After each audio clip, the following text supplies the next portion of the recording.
Next, let me introduce our amazing, incredible speaker, Andrew Pavao. So he's a director of business development at Nutrition International. He has 15 years of experience in resource mobilization and the project management in global health. His work involves connecting with donors and partners to find impactful solutions to health and development. And he has had to secure over 70 million US dollars for nutrition, SRHR, and gender responsive programs in low and middle income countries. Okay, now let's welcome Andrew Pavao.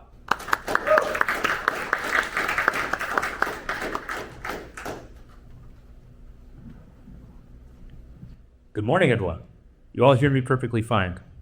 That's great, and pleasure to be here. Pleasure to have the opportunity to speak to you today. I think most of you are familiar with vitamin A supplementation, at least because it has been identified as a low-cost, high-impact intervention by the EA community. It's also scientifically proven to have impacts. I'll speak a little bit about that. But I'm not sure how familiar you are about really the story of vitamin A. And so in my talk today, I'd like to tell you about vitamin A, what it is, why it's important.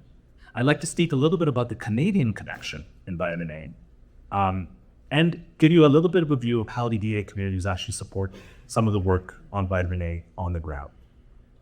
So I'll talk a little bit about what is vitamin A deficiency, how is supplementation a solution, and then what does a project look like that's running right now. So nutrition is really the foundation for human development. It offers critical ingredients for our growth. Without proper nutrition, our brain does not develop fully, our bodies don't grow properly. We're also more susceptible to infections and illnesses. The same is true for vitamin A. Vitamin A is strength. It's an essential micronutrient. It's available in a wide variety of foods, milk, eggs, dairy products, but also fruits and vegetables, like orange, sweet potatoes, for example. When we don't eat enough foods that have vitamin A, we become deficient. We don't receive enough. And this is particularly a problem in low and middle income countries where diet diversity is a problem. So this is particularly an issue for children under 5, because without sufficient vitamin A, their immunity is weakened and they become more susceptible to be ill, like from diarrhea, from measles, for other public health problems. Supplementation is recommended in areas where deficiency is particularly marked. A single large dose of vitamin A is recommended twice yearly for children under 5. It can be provided either through a capsule orally, or it could be injected. But this immediately boosts up immunity. Numerous studies, RCTs, and meta-analyses have proven the effective of this. It's also been recognized by the WHO, and therefore vitamin A is an essential micronutrient. It's also a life-saving commodity. So those studies have proven that if vitamin A is provided twice a year, it reduces the incidence of diarrhea by up to 15%. It can reduce the incidence of measles by half, and it reduces all-cause mortality by up to 12%. So it really is a solution that prevents morbidity as well as mortality. It's also incredibly low cost. It costs about 20 cents for 2 doses of vitamin A per child per year, and it costs about $1.50 for every additional person covered to do this kind of program. A little bit about Nutrition International. So we're a global development organization based right here in Canada. Our headquarters is in Ottawa. For the last 30 years, we've been supporting low-cost, high-impact interventions around the world in nutrition. And vitamin A was the first program we aimed to support. It continues to be the largest program that we have. We currently procure the global supply of vitamin A. Roughly 80% of the global need for vitamin A is purchased by us. We work with manufacturers to produce a small capsule commodity that meets technical specifications that are signed off by UNICEF. Last year, we procured 500 million capsules. And just last year, we also celebrated the 10 billionth capsule produced. So this is a significant scale program. By buying in bulk, we're also able to keep prices low, quality high, and the supply stable globally. Secondly, we're also supporting the distribution of this product. So we work with partners to deliver vitamin A to countries in need, and we work with governments so that those commodities are distributed through either campaigns twice a year or through the routine health system. This involves a lot of coordination, ensuring that there's budgets to the campaigns, proper financing, proper planning, forecasting. We also monitor the programs, and we ensure that then that data is available for further decision making, for pivoting, for adjusting, for further improvements. Each year, we reach about 150 million children with vitamin A globally. So let me tell you a little bit about one particular project that is relatively recent, and this is in Chad, where actually GiveWell's charity recommendation and the EA community is playing a pivotal role. Chad is a particularly challenged context. It's, by many metrics, not living up to global nutrition targets, and it's off track. For every 1,000 children in Chad, 114 are dying before their 5th birthday. There's 30% rates of stunting among children. 300,000 children in Chad are facing severe malnutrition. And vitamin A coverage has really yo-yoed over the last several years to as low as 0% in 2016. More recently, we're bringing coverage back up. There is an opportunity here to try and address this challenge. And 4 years ago, we began a conversation with GiveWell to talk about how vitamin A supplementation could be supported in Chad. We proposed that we would work with the government to do 2 timely vitamin A campaigns that would bring coverage up from a very low percentage to a target of about 80% coverage. We assumed that we could reach 2 million children with vitamin A, and this would involve procuring the supply, distributing those capsules, and helping to plan these campaigns, which we delivered through the public health system and ideally integrated into other campaigns like immunization or polio or deworming that may also be taking place to save costs and really reduce the costs. We asked GiveWell for roughly $3 million to implement this kind of a program. So GiveWell began a grant investigation. Their investigation was more or less twofold.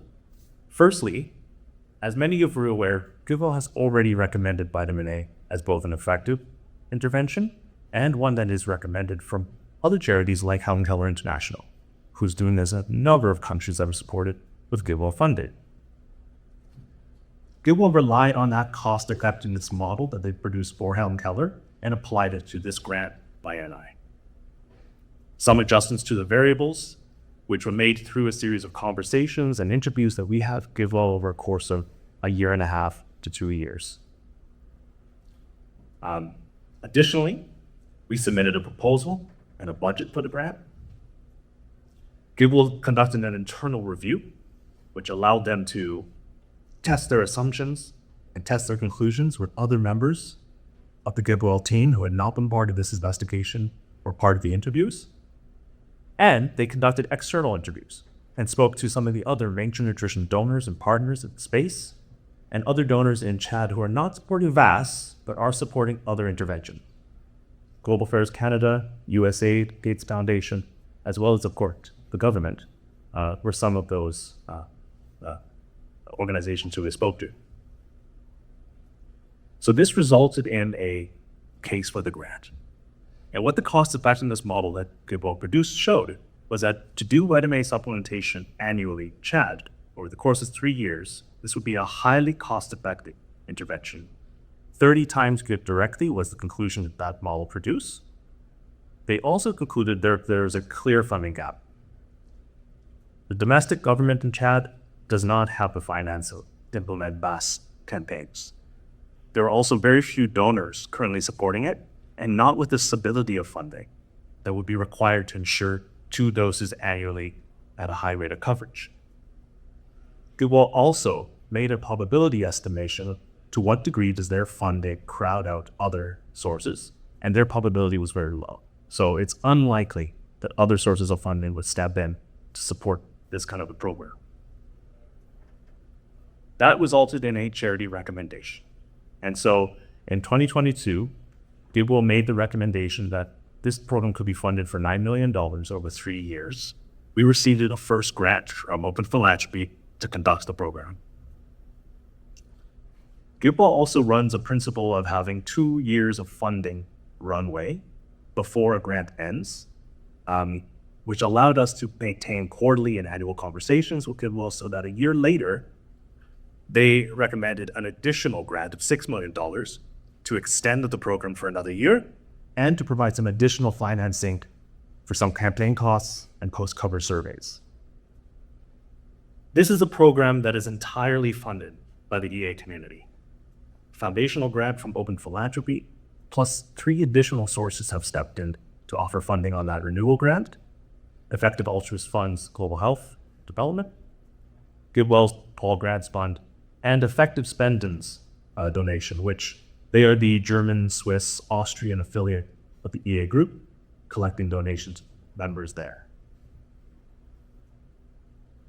So results so far. Over the last 2 years, we have managed to implement 2 campaigns per year, timely, every 6 months, to provide vitamin to children. We've exceeded our target of Jody. We have reached 3.5 million children, rather than the 2 million that was originally anticipated. We are also conducting post-coverage surveys after every campaign.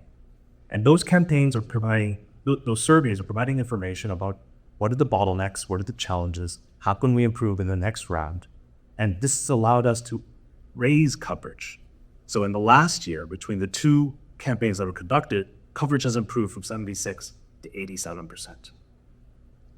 And because we know through a physical capsule how many children are actually receiving vitamin A, it's counted and recorded, and that data is available. With the effectiveness research that's been done, we're able to model what the impacts of that reach and coverage can be. And so in just the last 2 years, we estimate this program has already averted 8,000 child deaths. It's averted 1 million cases of diarrhea. And it's helped avert 32,000 cases of hysteria, giving kids a fighting chance and setting them up for stronger growth. The story doesn't end here. Chad, unfortunately, is a country that vitamin A supplementation will require continued financial support. The domestic government is not likely to provide the financing in the near future, and other donors are not currently present. Chad is also not the only country. We see many countries around the world that have a need for vitamin A supplementation, but are not receiving the financing to conduct the campaigns at a high level of coverage.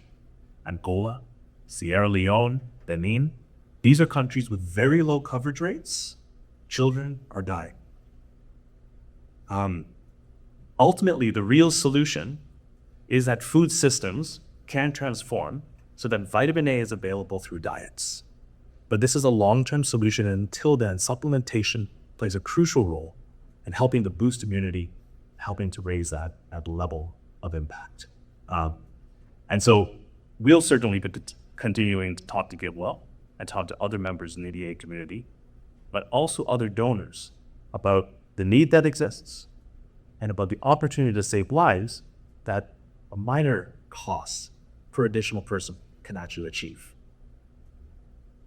So I hope this was interesting to give you a little bit of a snapshot of how NGOs actually work with EA charity and value bidders about financing some of these high impact, low cost interventions. And thank you for participating in this and helping to do these kinds of programs. I look forward to your questions. Thanks.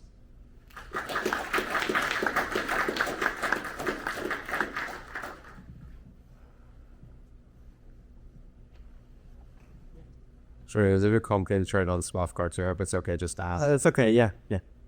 So many EA-affiliated organizations involving global health and development have a similar structure. Every 6 months or once a year or every 2 years, they will distribute some sort of intervention to some community, often in rural Africa, where it has some positive health effect. How much room is there for potential synergies of these organizations actually working together to enhance the logistics of the distribution? Are you working with other organizations to do that? Sort of like, how much room for improvement is there in enhancing identification of regions to distribute these interventions and, making that process simpler and more cost effective? So thank you for the question. There's actually a lot of room for this kind of synergies, and I'll give you a couple examples. On the one hand, this particular program, we received funding from GiveWell to do standalone campaigns, but that's not actually the intention we want. We would like the vitamin A to be provided alongside immunization campaigns that are already being conducted, already reaching children. So there's an opportunity to plan a number of different health intervention campaigns, in this case, in a context where campaigns are needed to save on costs and to just build these opportunities. There's also some innovative examples of integration that I've also seen. GiveWell has actually recently provided an additional grant to, I believe, either Against Malaria Consortium or another implementer in Nigeria to look at how vitamin A supplementation can also be put on top of seasonal malaria prevention programs. So these opportunities exist. Some of them are new innovations that also should be tested. But I think this is something that we're also actively looking to do because it helps drive costs down, but it also reaches children. So there is a question on swap card from Elliot. So the question is, can you please be a bit more precise about what is meant by averting death? Does it mean extension of person's life by a certain number of years, or does it mean that a person will live into adulthood?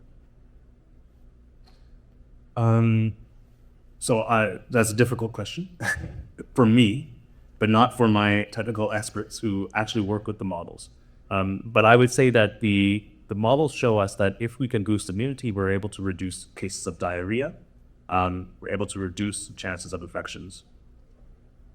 That can then be led to anticipate that we can avert deaths from being caused by things like diarrhea. For children under 5, this is particularly a problem. So this would be, I think, it's about averting those cases of death that are likely to be caused by illness and infection.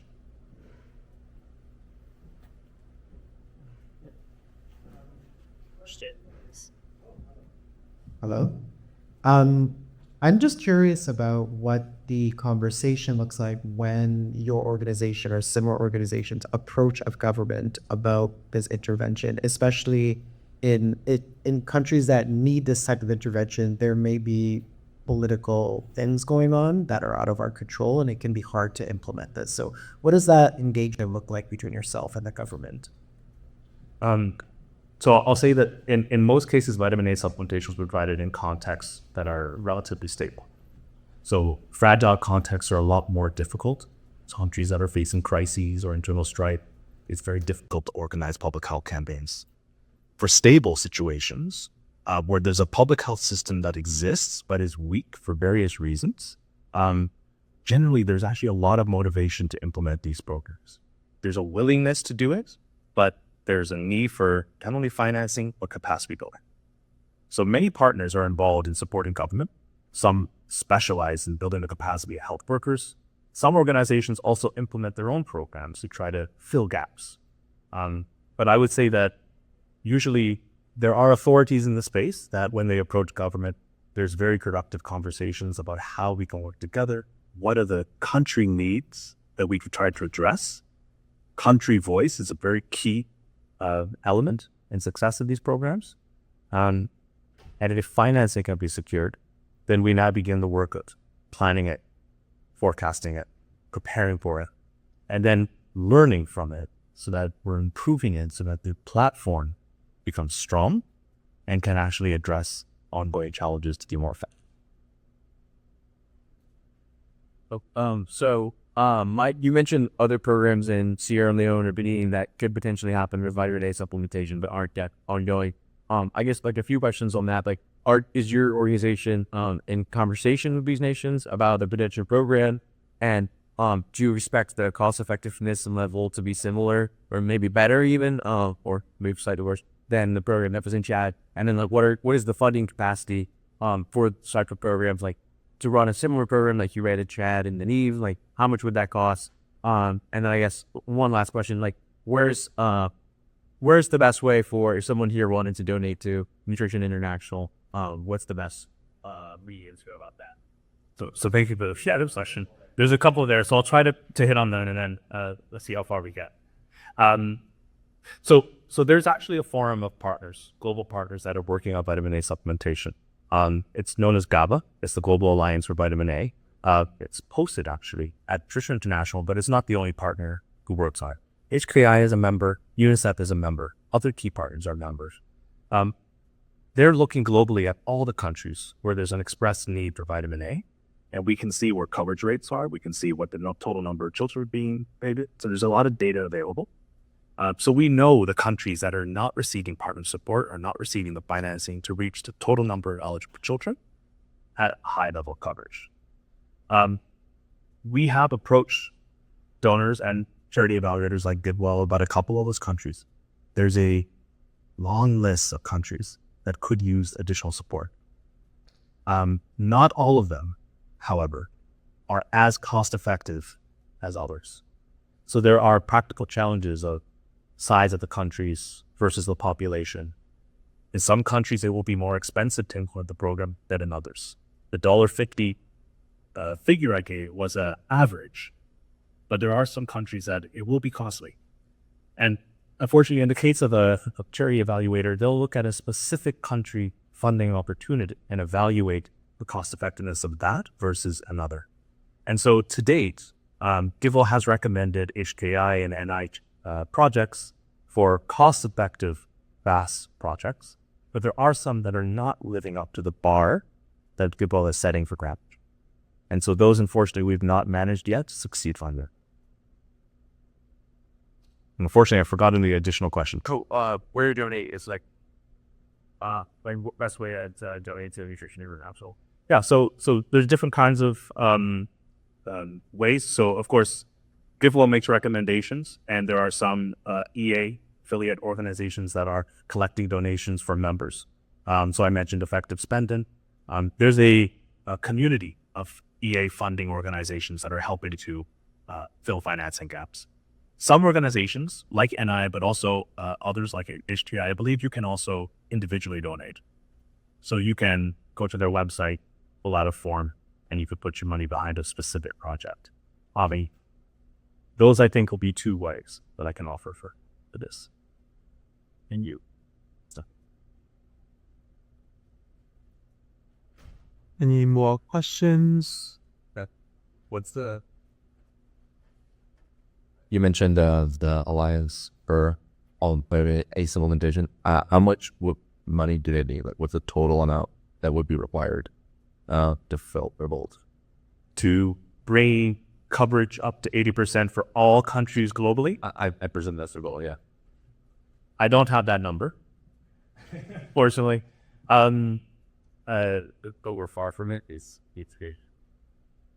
I think that there's an enormous date. I think if I was to wager, I'd say in the tens of millions of dollars is how much globally we would require.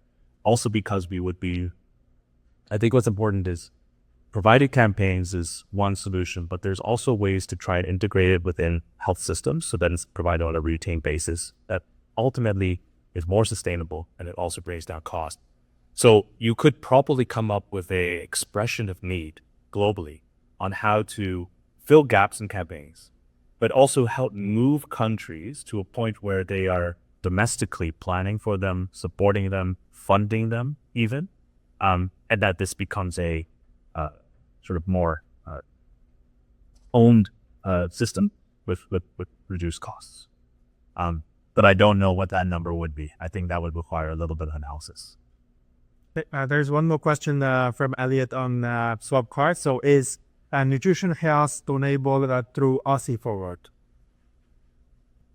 I'm sorry, say that again. So in terms of donation, is RC Forward is an option?